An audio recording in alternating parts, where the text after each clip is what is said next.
مرحبا بكم مشاهدينا الكرام أينما كنتم في برنامجكم الجديد من قناة السلام الإعلامية قوارير. سوف نتحدث في هذه البرنامج عن مواضيع تهمك أنت. سنسلط الضوء عن قضاياك ومشاكلك ومهمومك من أجل أن نفتح لها باب للحديث عنها ولإيجاد حلول عنها.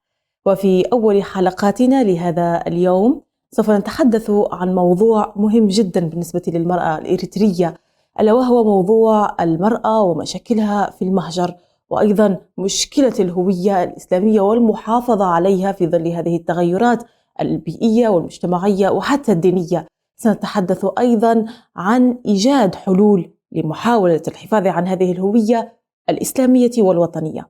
وفي أول حلقاتنا سوف نستضيف الأستاذة حليمة رمضان من أستراليا، أخصائية في شؤون الأسرة والتربية وناشطة اجتماعية أيضا. مرحبا بك أستاذة حليمة معنا اليوم، وشكرا لك لقبولك دعوتنا. أهلا وسهلا بكم جميعا وجزاك الله خيرا على الاستضافة. سعيدة جدا بوجودي معكم اليوم. في البداية أستاذة حليمة، ممكن أن تحدثينا قليلا عن المشاكل التي تواجه المرأة الإريترية في الخارج أو في المهجر، بلاد المهجر بالعموم؟ نعم. ربما أعود بالزمن إلى يعني إلى الخلف، وأذكر أنه قبل 30 أو 40 عاما سبحان الله لم يفكر أحد من أجدادنا ومن آبائنا الخروج يعني من القرية الصغيرة أو المدينة الصغيرة التي كانوا فيها، ولكن سبحان الله شاءت الأقدار وانتقلوا وخرجوا من البلاد إلى البلدان المجاورة وبنوا سبحان الله بيوتا ومجتمع وأسر لأبنائهم وأحفادهم، ثم يشاء القدر مرة ثانية وأن أيضا يتهجر هؤلاء الأبناء وهؤلاء الأحفاد إلى أبعد من ذلك، إلى مجتمعات أيضا أكبر، عالم مختلف أو قد يكون غير متجانس. كل هذه الأمور سبحان الله طبعا لم تكن بالسهل، ولكن أصبحنا لابد أن نواجه هذا التغيير وهذا النقلة الكبيرة التي حدثت بداية من عهد آبائنا وأجدادنا إلى عهدنا نحن، وإن شاء الله تعالى في هذا اليوم سنحاول أن نسلط بعض الأضواء على هذه الإشكاليات أو هذه المعاناة والمشاكل التي عانينا منها أو عانوا منها من قبل جيل، والآن نحن الجيل الثاني الذي أيضا قد نواجه بعض الإشكاليات وبعض الإيجابيات أيضا التي إن شاء الله نتحدث عنها. صحيح. دعينا أيضا نفهم طبيعة الاختلاف ما بين أن تتعايش في مجتمع مسلم وأن تعيش أيضا في مجتمع غير مسلم. فهناك من ذهب بعد الهجرة إلى بلدان مسلمة، وهناك من ذهب ولجأ أيضا إلى بلدان غير مسلمة بتاتا. فكيف هي الطبيعة هناك؟ طيب. مسألة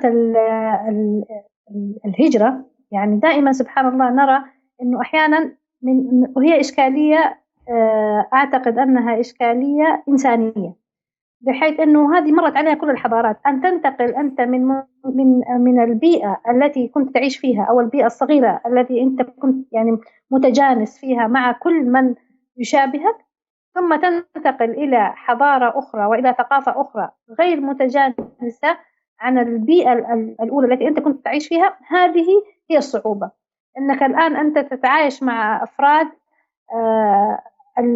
أسلوب الحياة مختلف، الهوية قد تكون مختلفة، اللغة مختلفة، الثقافة مختلفة، أساليب الحياة قد تكون مختلفة. هنا تأتي الصعوبة، فأن كيف تتعايش مع هذه البيئة الجديدة.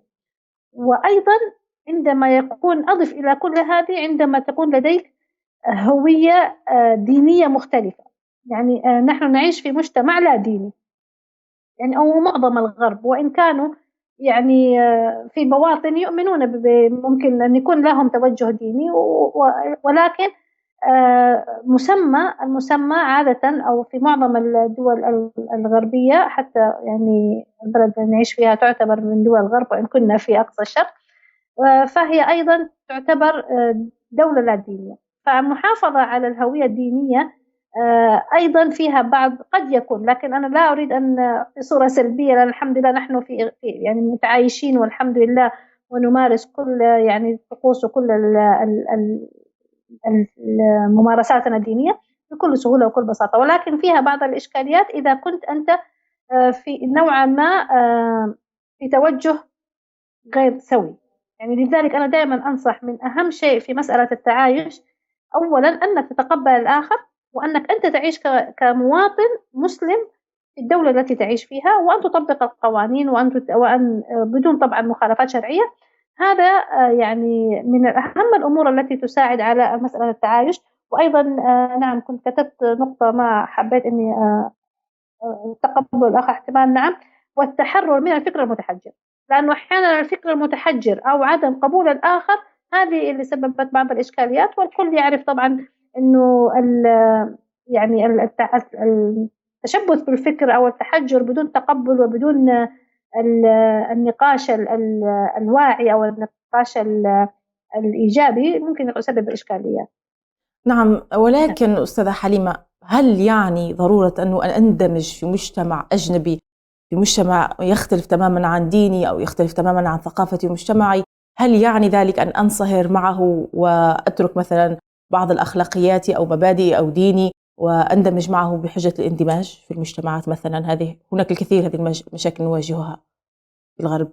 لا طبعا تماما، أنا ما أتحدث عنه هي مسألة تعايش وليست مسألة نعم. اندماج، لأنه في فرق. نريد أن أنا نوضح لا أكثر أريد. هذا المفهوم يعني. نعم نعم مسألة الانصهار أو مسألة الاندماج وتقبل كل شيء طبعا حتى وإن كان مخالف بعقيدتي أو مخالف بمرجعيتي الدينية، طبعا هذا مستبعد، وهذا أنا لا أتحدث عن هذا.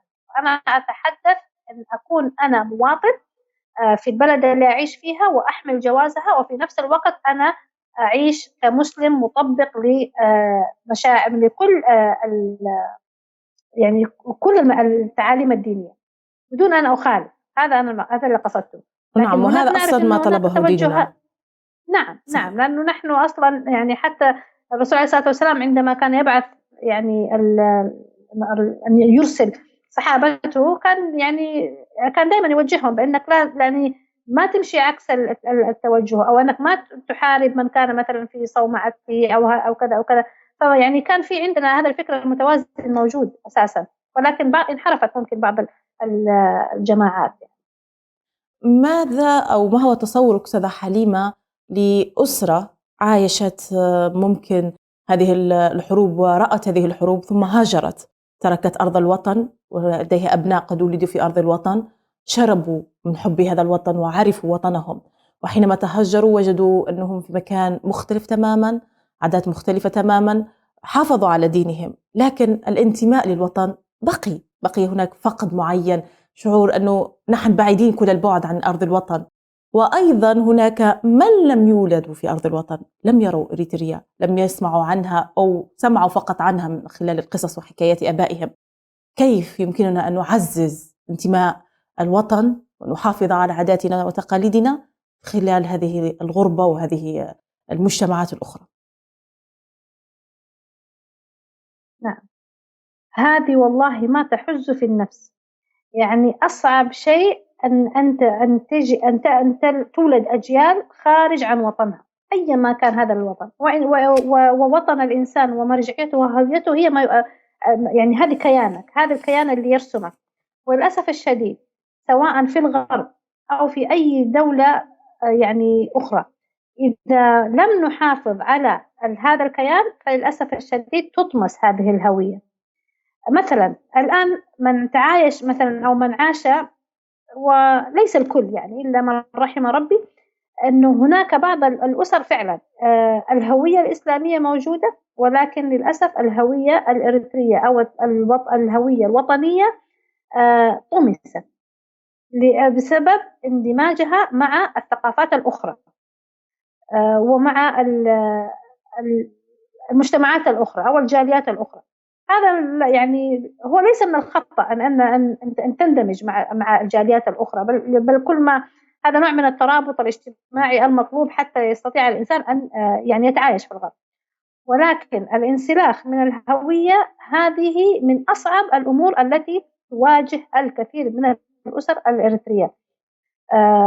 يعني الإشكالية ظهرت في بداية، وأكون يعني صريحة، بدأت في دول العرب، لأنه عندما كنا في الدول العربية لم يكن هناك الخوف من الهوية الإسلامية، صحيح. لأنها ما زلنا في نفس البوتقة. عفوا، لم يكن هناك خوف من طماس أن تنطمس الهوية، لأنه كان همنا الأكبر أو هم آبائنا الأكبر هو الهوية الإسلامية. حافظنا على الهوية الإسلامية، ولكن في بداية، خصوصا لو تحدث عن جيلي أنا في بدايات في أواخر السبعينات أو بداية الثمانينات، لم يكن هناك المدارس في المهجر، لم تكن هناك مدارس جالية، لم يكن هناك أنشطة للجاليات، فاندمجنا مع العالم الآخر وفقدنا الهوية بعض الشيء، وبعضنا فقد حتى اللغة.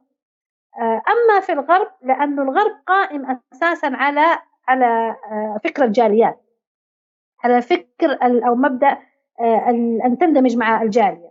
فعندما تندمج مع جاليتك تظهر هناك إحياء الهوية الوطنية. ولكن أيضا بالرغم من هذا هناك بعض الأسر التي لم تندمج، ولكن الحرص في الغرب أرى أنه كان هناك واضح حرص على الهوية. ولكن كما ذكرت أختي، هناك بعض الأسر التي فعلا هاجرت، التي لم ترى أصلا إما الأب أو الأم أو الأبناء لم يروا إريتريا، فأصبحت هناك نوع من ازدواجية في الفهم الوطني، أو ازدواجية في الانتماء.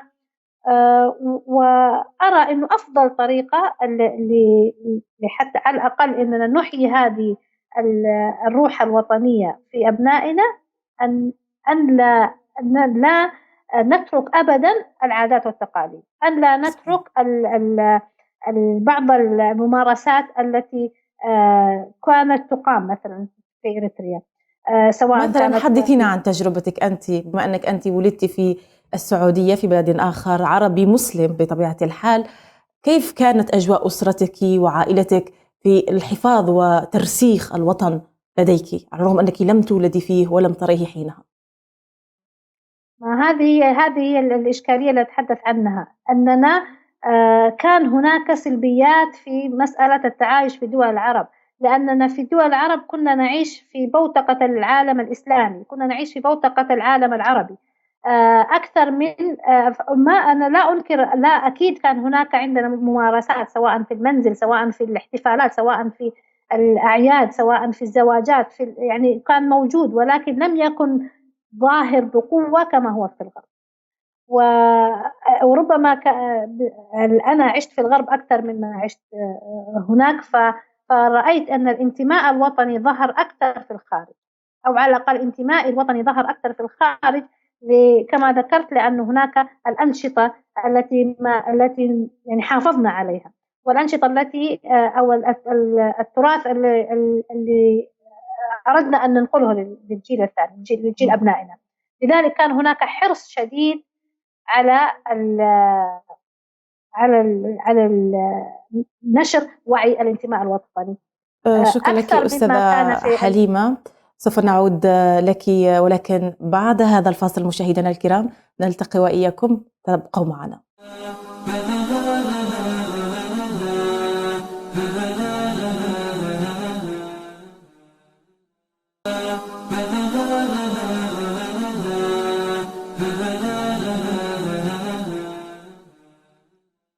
مرحبا بكم مشاهدينا أينما كنتم، ونعود لكم في برنامجكم قوارير. وفي حلقتنا أيضا لهذا اليوم تحدثنا عن الأسرة أو المرأة الإريترية في الخارج ومشكلتها في الحفاظ على الهوية الإسلامية وتحدياتها أيضا حتى الوطنية. ومعنا الأستاذة حليمة رمضان من أستراليا، أخصائية في شؤون الأسرة والعلاقات الزوجية والتربية. مرحبا بك أيضا مجددا أستاذة حليمة، عذرا.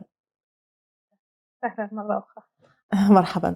كنا نتحدث عن الحفاظ على الهوية الوطنية في الخارج وفي الغرب. تحدثنا عن بعض الأشياء التي تقوم بها الأسرة أو تقوم بها المجتمعات الجاليات في الغرب من أجل الحفاظ على الهوية. ما هي بعض الأنشطة، أو ممكن تحدثنا أكثر عن هذه الأنشطة وتعرفينا حتى نتعرف عنها أكثر؟ الآن ربما تسمحي لي بس أن أعود للفقرة السابقة، وهي كيف أن أحافظ على الهوية الدينية أو الهوية الإسلامية مع الهوية الوطنية. كما ذكرت في البداية دائما نحن نشجع أبناءنا أولا أن نبعد مسألة الكره الوطني، الكره عفوا الديني أو التطرف الديني. هذا رقم واحد من أهم الأسباب التي لابد أن نعلم فيها أبناءنا حتى نستطيع أن نعيش في مجتمع متوازن. أيضا ذكرنا أو كنت سأذكر أنه لابد أن نعلم أبناءنا أن تكون مواطن مسلم ومواطن في البلد التي تعيش فيه. يعني هذا لا يوجد أي خلاف بين الاثنين، أن تكون أنت مسلما فخورا بدينك وبعقيدتك، وأن تكون في نفس الوقت مواطن فعال في المجتمع، فهذا أصلا انعكاس للهوية الوطنية والهوية الدينية. أيضا الافتخار بالهوية الإسلامية وبالهوية الإريترية. فنحن عادة عندما نحتفل بالأعياد مثلا، الأعياد هي طبعا احتفال ديني، ولكن أيضا من ضمن هذا الاحتفال بالعيد نحن نعكس كيف كان يعيش آباؤنا وأمهاتنا وأجدادنا في إريتريا، وكيف كانوا يطبقون هذا العيد، أو كيف كانوا يحتفلون بهذا العيد. أبناءنا يلبسوا الملابس أو الزي الوطني، الزي بمختلف القوميات الإريترية التي لدينا، كل 9 قوميات يعني يلبسوا اللبس أو التراثي.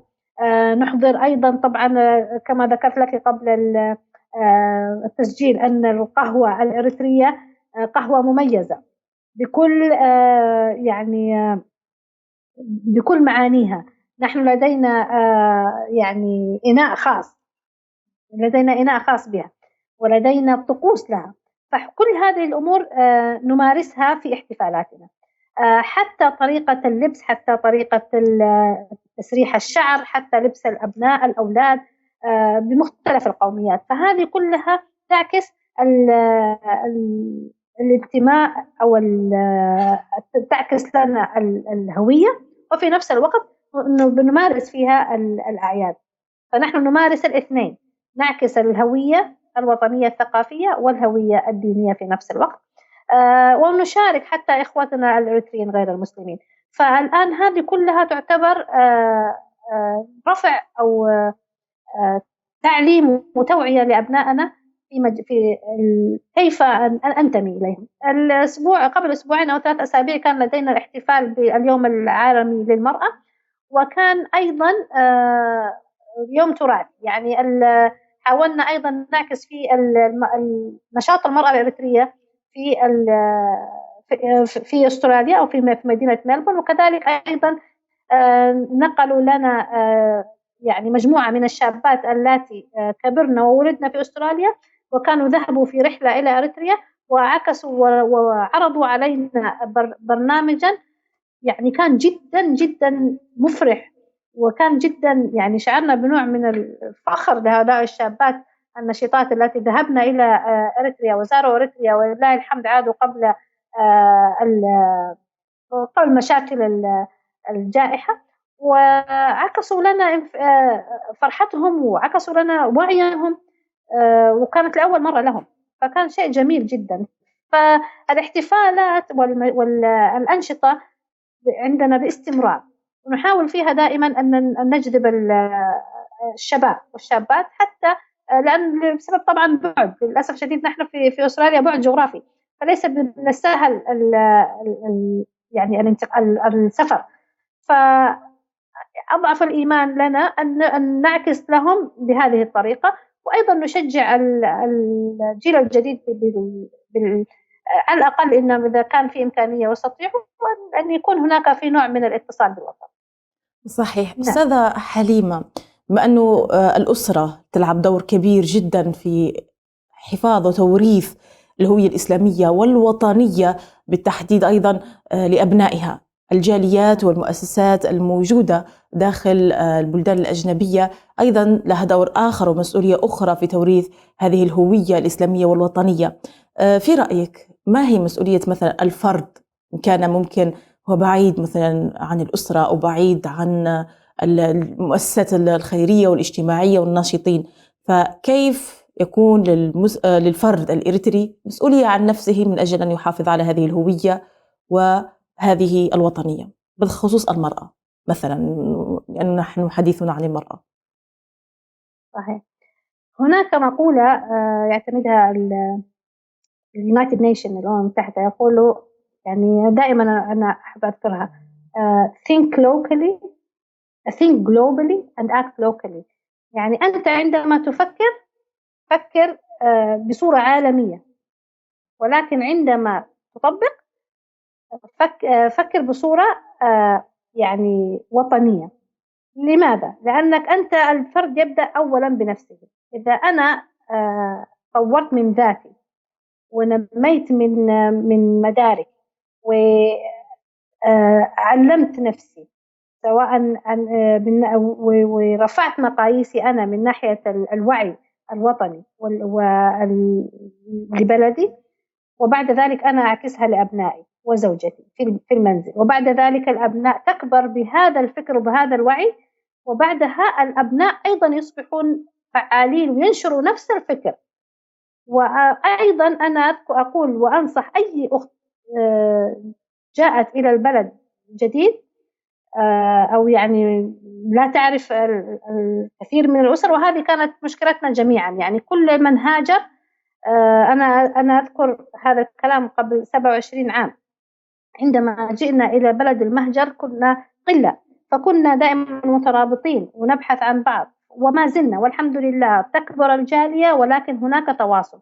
فأنا أنصح أي أخت وأي أسرة جديدة في البلاد، هناك الكثير من المراكز الإريترية، ليست فقط، أنا لا أتحدث عن المراكز الإسلامية، هناك أيضا مراكز إسلامية كبيرة، ونحن أيضا يعني ننتمي بصورة أو بأخرى لهذه مظلة الجمعيات الإسلامية، ولكن أيضا نحن كإريتريين الحمد لله لدينا كثير من الجمعيات، يعني بالذات نحن في مدينة كبيرة جدا. المدينة هذه يعني من غربها إلى شرقها، شمالها إلى جنوبها، مترامية الأطراف. لذلك فنحاول قدر المستطاع أن كل الأسر الإريترية المقيمة في مناطق الغربية مثلا، أو المناطق الشمالية أو الشرقية أو وسط المدينة، أن يجتمعوا، ونشجع دائما على هذه اللقاءات، ونشجع دائما على هذه الأنشطة هذه على مستوى المناطق. وأيضا لدينا اجتماعات ولقاءات أكبر على مستوى الجالية كلها في المناسبات الكبيرة، في الأعياد وفي رمضان وفي وحتى في الأمور الاجتماعية، يعني سواء في الزواج وفي العزاء وكل هذه الأشياء. فلأنه الإنسان لا يعمل لوحده، نحن كبشر نحتاج لبعضنا، ونحن جميعا في بلد مهجر، نحن جميعا لسنا في وطننا، فنحتاج إلى بعض، نحتاج أننا دائما نكون متواصلين.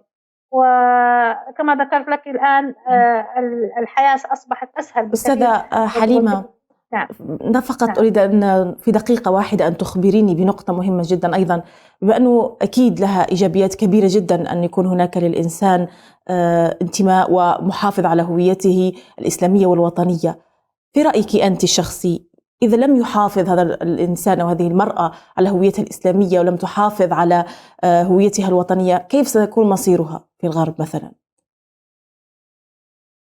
مخاطر هذا الأمر من أصعب الأمور التي تواجهنا، وهي الانخراط والبعد عن الهوية.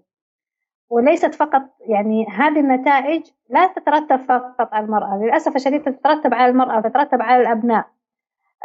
هناك بعض الأسر التي ابتعدت عن هويتها أو عن انتمائها سواء الديني أو الوطني، للأسف الشديد عانى الأبناء من عدم يعني انتمائهم، عدم شعورهم بأنهم في هذا المجتمع.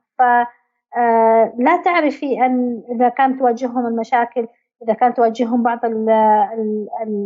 الأمور التي لا يستطيع أحد أن يعرفها، لأنك أنت انخرطت وابتعدت عن جاليتك، أنت ابتعدت عن مجتمعك، فيعانوا الكثير. وهناك الكثير من الأسر التي تعاني، إما انحراف الأبناء، إما مشاكل طلاق، إما مشاكل أسرية داخل الأسرة. هناك كثير من الانحرافات، ولكن الحمد لله ليست بالعدد الكبير وليست ظاهرة، ولكنها بدأت يعني نسمع عنها، وبدأ هناك يعني اختلافات وخروج الأبناء من المنزل، الأمور السلبية التي يعني يكره الإنسان أن يراها في أخيه أو في أحد يعني من بلده. شكرا لك أستاذة فنصيحتي حليمة. لكل أم. نعم، نصيحة في الختام أستاذة حليمة للمشاهدين ختاما في دقيقة أيضا. تفضلي أستاذة حليمة. نصيحتي لكل أسرة ولكل أخت ولكل أم ولكل امرأة إريترية في بلد المهجر، لا تعتقدي أنها بسهولة. الحياة هي ليست سهلة، ولكن لابد أن نخطط، ولابد أن نؤمن بأننا لهدف، لأنه لم نهجر إلا بأسباب وظروف يعني خارجة عن إرادتنا، أو على الأقل الأغلبية.